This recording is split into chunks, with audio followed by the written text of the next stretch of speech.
18 साल से यहां बीजेपी की सरकार है और आपने अपनी आंखों से इनका भ्रष्टाचार, इनकी लूट, इनकी सरकार को गहराई से देखा है। हर चीज में जहां भी इनको मौका मिलता है ये पैसा बनाना शुरू कर देते हैं। पता नहीं आपने, ये इनका मंत्री है, इनके बेटे का वीडियो देखा? तोमर जी के बेटे का वीडियो देखा आपने? देखा आपने? सबके सामने वीडियो कॉल पर बिना छुपाए, बिना डरे मध्य प्रदेश के किसान, मजदूर, गरीब युवाओं का पैसा आंख के सामने, सबके सामने चोरी कर रहा है। भाइयों और बहनों, तोमर जी के बेटे पर नरेंद्र मोदी ने कार्रवाई की, सीबीआई लगाई, ईडी लगाई, इनकम टैक्स डिपार्टमेंट लगाया। यहां पे 50% कमीशन सरकार चल रही है। महाकाल कॉरिडोर में चोरी की, व्यापम में 1 करोड़ युवाओं को नुकसान किया, 40 लोग मर गए, कोई इंक्वायरी नहीं।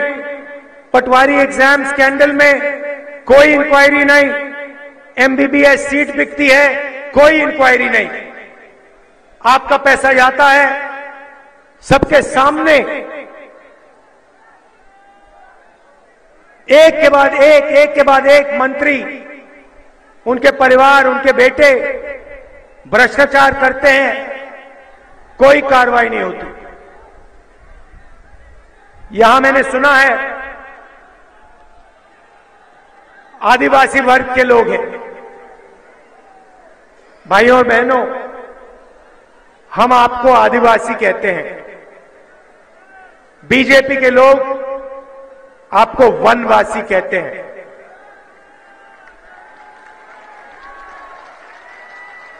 वनवासी में और आदिवासी शब्द में बहुत फर्क है। भाइयों और बहनों, आदिवासी शब्द का मतलब वो लोग जो इस जमीन के पहले मालिक थे, मतलब सबसे पहले, जिसको हम भारत माता कहते हैं, इसका जल, इसकी जमीन, इसका जंगल सबसे पहले आदिवासियों का था, आपका था। ये आदिवासी शब्द का मतलब है। अगर हम आपको आदिवासी कहते हैं तो हमें आपको जमीन का अधिकार, जल और जंगल का अधिकार देना पड़ता है। और कांग्रेस पार्टी ने शुरुआत से आदिवासियों के लिए यह काम किया है। हमारी सरकार थी, हम पैसा कानून लाए, जमीन अधिग्रहण बिल लाए, मनरेगा कानून लाए, भोजन का अधिकार का कानून लाए, क्योंकि हम इस बात को मानते हैं कि आदिवासी लोग हिंदुस्तान के पहले और असली मालिक थे। भाइयों और बहनों, वनवासी का कोई और मतलब है। वनवासी का मतलब वो लोग जो जंगल में रहते हैं। हम आपको आदिवासी कहते हैं, हम कहते हैं कि जल, जंगल और जमीन के पहले मालिक आप लोग हो, और बीजेपी आपको वनवासी कहती है। वनवासी क्यों कहती है, मैं आपको आज बताने आया हूं। भाइयों और बहनों, आपने कभी बीजेपी के किसी नेता को किसी जानवर पर पेशाब करते हुए देखा है? नहीं देखा। मगर आपने बीजेपी के नेताओं को आदिवासी युवक पर पेशाब करते हुए देखा है, हां या ना?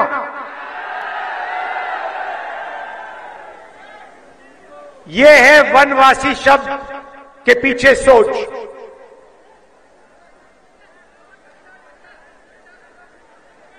पहली बार मैंने एक वीडियो देखा जो आप सब ने देखा होगा।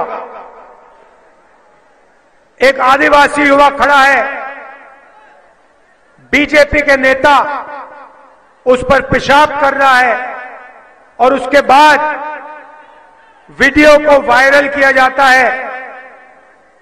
पूरे प्रदेश में, पूरे देश में फैलाया जाता है। ये बीजेपी की सोच है। ये वनवासी शब्द के पीछे सोच है। वनवासी का मतलब आदिवासियों को कोई अधिकार ना मिलना चाहिए। वनवासी का मतलब आदिवासी जंगल में रहें और जंगल से बाहर ना आए। वनवासी का मतलब जब हिंदुस्तान में जंगल खत्म हो जाएगा तो वनवासियों के लिए यहां कोई जगह नहीं रहेगी। आपके लोग सड़क पे भीख मांगे निकलेंगे। यह है वनवासी के पीछे सोच।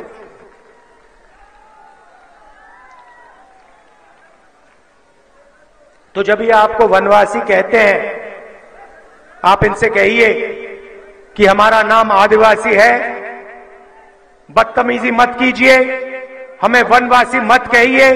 हम आदिवासी हैं और आदिवासी रहेंगे। हमारे हक हैं, जल जंगल जमीन का हक है, हमें वो हक चाहिए।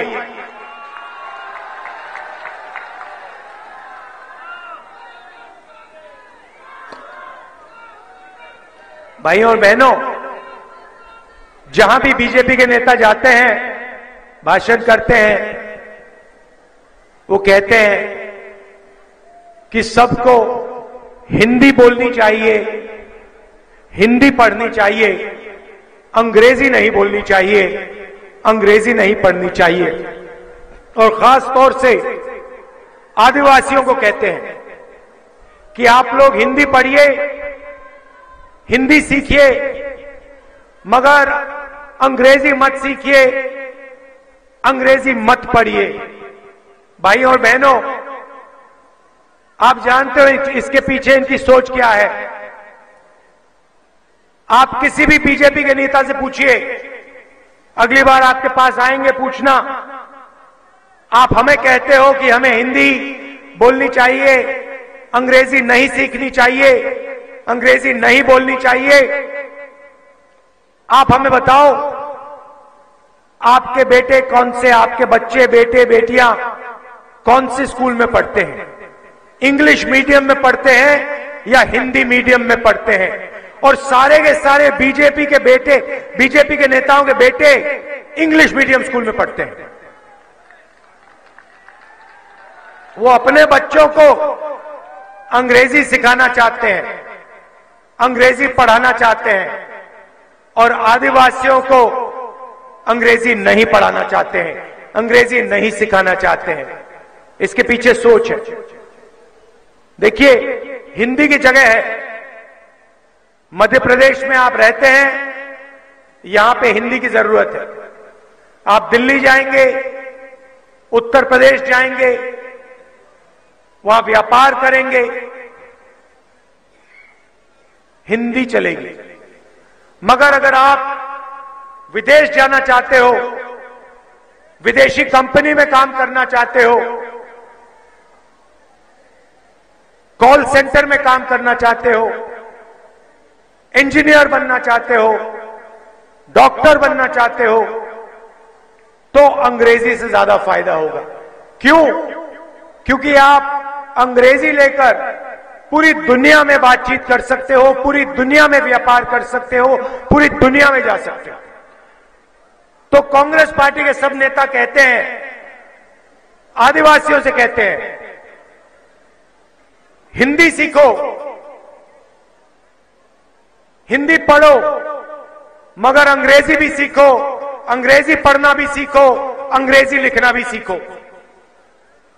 और बीजेपी वाले लोग कहते हैं नहीं, आदिवासियों को जंगल में रहना है, अंग्रेजी नहीं पढ़नी चाहिए, इंजीनियर नहीं बनना चाहिए, डॉक्टर नहीं बनना चाहिए, लॉयर नहीं बनना चाहिए। ये फर्क है हमारी विचारधारा में, उनकी विचारधारा में। हम चाहते हैं कि आदिवासी युवा बड़े से बड़ा सपना देख पाए और उसका पूरा सपना पूरा हो। वो चाहते हैं आप वनवासी हो, जंगल में रहो, जंगल के बाहर मत आओ। ये लड़ाई है, विचारधारा की लड़ाई है। और मैं यहां आपको मैसेज देना आया हूं, आप आदिवासी हो, आपका जमीन का हक है, जंगल का हक है, जल का हक है, और कांग्रेस पार्टी ये लड़ाई आपके लिए लड़के आपका जो बनता है, आपका जो हक है, वो आपको पूरा करके देगी।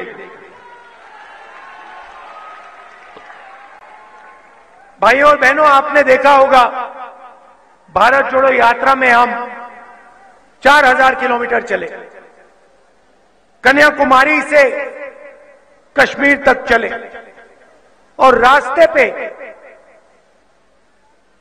मुझे लाखों युवा मिले, और सबके सबसे मैं एक सवाल पूछता था। जब भी मैं युवा से मिलता था, मैं एक सवाल पूछता था कि भाई क्या करते हो? और मध्य प्रदेश में ज्यादा से ज्यादा युवाओं ने मुझे कहा, राहुल जी हम बेरोजगार हैं, हम कुछ नहीं करते। 18 साल इन्होंने सरकार चलाई, 18 साल इन्होंने सरकार चलाई,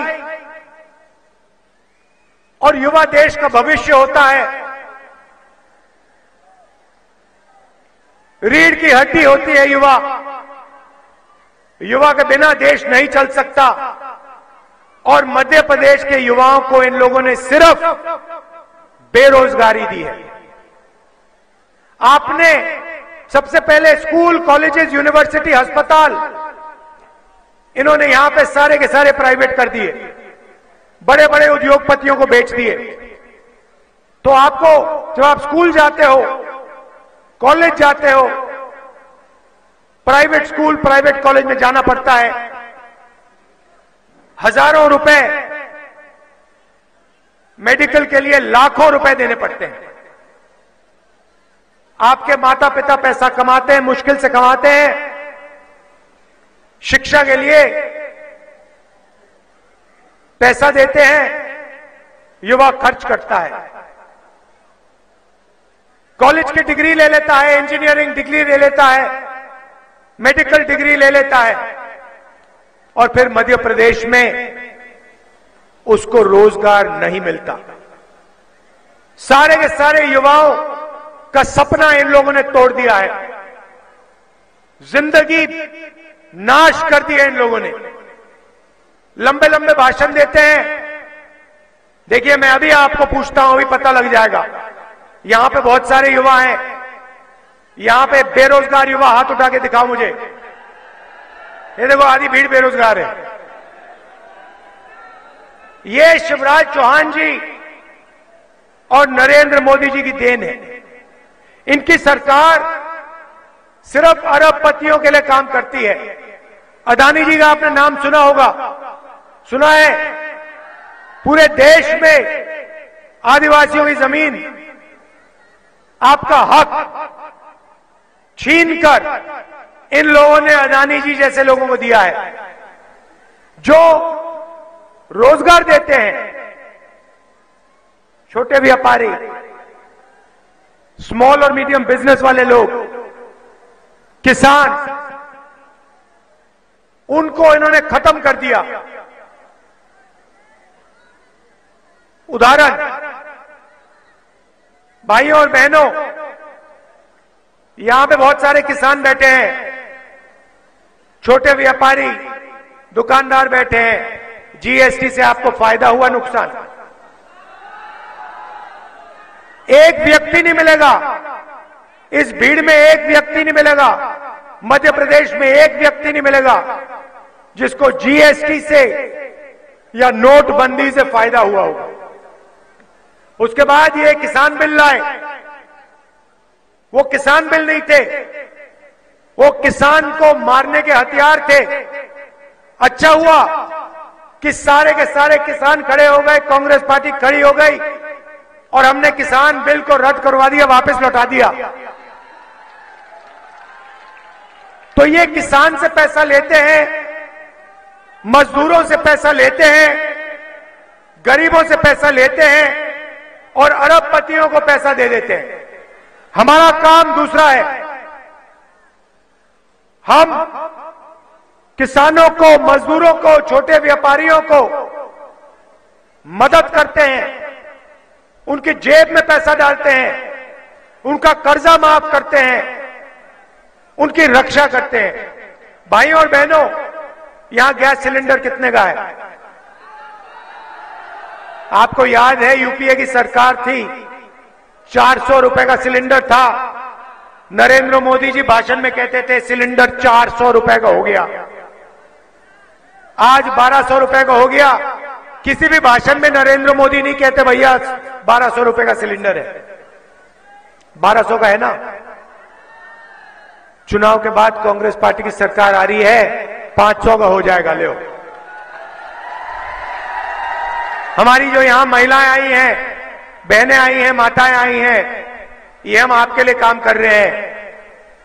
आज आप 1200 रुपए का सिलेंडर खरीदते हो, कुछ ही दिन में आपके 700 रुपए बचेंगे, 500 रुपए का सिलेंडर आप खरीदेंगे। क्यों? हम आपके जेब में, गरीबों के जेब में, महिलाओं को हम पैसा देना चाहते हैं, आपके बैंक अकाउंट पे पैसा डालना चाहते हैं। भाइयों और बहनों, पिछली बार कांग्रेस पार्टी चुनाव जीती थी, हम चुनाव हारे नहीं थे, हम चुनाव जीते थे। आपने पूरा समर्थन किया, आपने कांग्रेस पार्टी को यहां चुनाव जिताया था। आपकी जो सरकार थी, जिसने किसानों का कर्जा माफ किया था, जैसे ही हम आए थे हमने कहा था हम किसानों का कर्जा माफ करने जा रहे हैं, और हमने 27 लाख लोगों का कर्जा माफ किया था। 100 यूनिट बिजली हम 100 रुपए के लिए देते थे। ओबीसी रिजर्वेशन हमने 27% किया था। उस सरकार को बीजेपी ने आपकी आंखों के सामने पैसा देकर, खरीदकर, आपके आंखों के सामने से उसको छीना। ये भूलिए मत, ये जो सरकार है, बीजेपी की सरकार है, शिवराज चौहान जी की सरकार है, ये आपने नहीं बनाई, ये गरीबों ने नहीं बनाई, ये किसानों ने नहीं बनाई, मजदूरों ने नहीं बनाई, आदिवासियों ने नहीं बनाई। ये आपसे चोरी की गई सरकार है और इसको यहां के बड़े उद्योगपतियों ने करोड़ों रुपए देकर, विधायकों को खरीदकर ये सरकार चोरी की सरकार बनाई। भूलिए मत और इनको याद दिलाइए। कहते हैं बीजेपी की सरकार है, बीजेपी की सरकार नहीं है, चोरी की सरकार है। कांग्रेस की सरकार बनी थी, इन्होंने चोरी करके यहां सरकार बनाई है। और इस बार मोदी जी आए हैं, मजाक है। पिछली मीटिंग में मुझे कहा गया, मोदी जी आए, कहते हैं हमने एक डिस्ट्रिक्ट में 500 कारखाने खोल दिए। मध्य प्रदेश में एक कारखाना इन्होंने नहीं खोला। यहां पे पास में छत्तीसगढ़ है, बॉर्डर पे पड़ता है, वहां हमारी सरकार है। छत्तीसगढ़ का पूरा चेहरा हमने बदल दिया। मैं बताता हूं वहां क्या किया हमने। हमारे चीफ मिनिस्टर ने, हमारे नेताओं ने कहा कि हर डिस्ट्रिक्ट में जो भी वहां पे उगाते हैं, कहीं आम उगाते हैं, कहीं इमली, जो भी डिस्ट्रिक्ट में उगता है, उसके लिए डिस्ट्रिक्ट में ही एक फूड प्रोसेसिंग का यूनिट लगेगा। जहां टमाटर उगाते हैं वहां पे टमाटो केचप बनाने की फैक्ट्री, जहां आलू उगाते हैं वहां पोटैटो चिप्स की फैक्ट्री, जहां नींबू है वहां अचार की फैक्ट्री। हमने पूरे प्रदेश में जाल बिछा दिया है। छत्तीसगढ़ में किसान अपना माल, अपनी सब्जी सीधा जाके फैक्ट्री में बेचता है, सही दाम मिलता है उसे। धान के लिए सबसे ज्यादा पैसा हिंदुस्तान में छत्तीसगढ़ में मिलता है।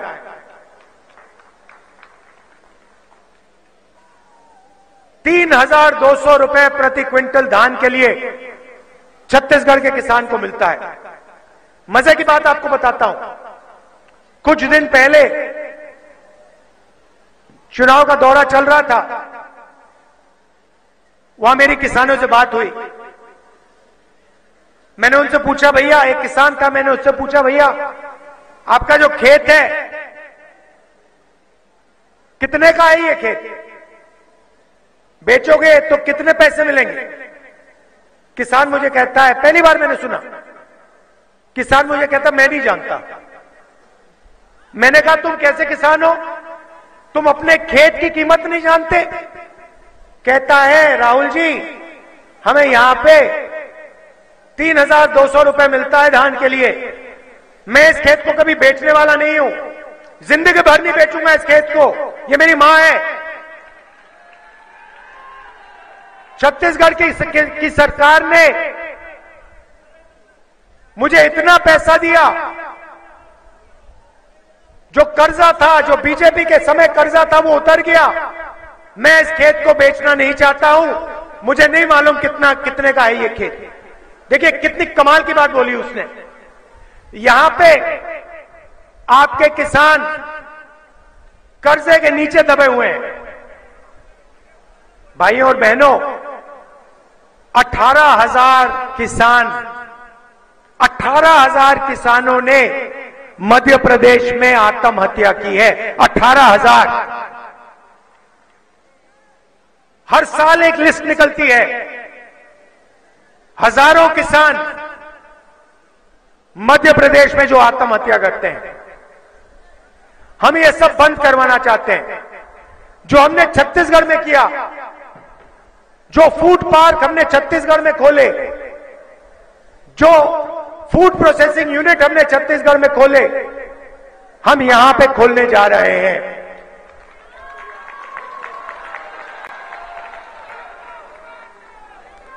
और सुन लीजिए, मोदी जी आके कहते हैं, वायदे कर जाते हैं, 15 लाख रुपए बैंक अकाउंट में डाल दूंगा।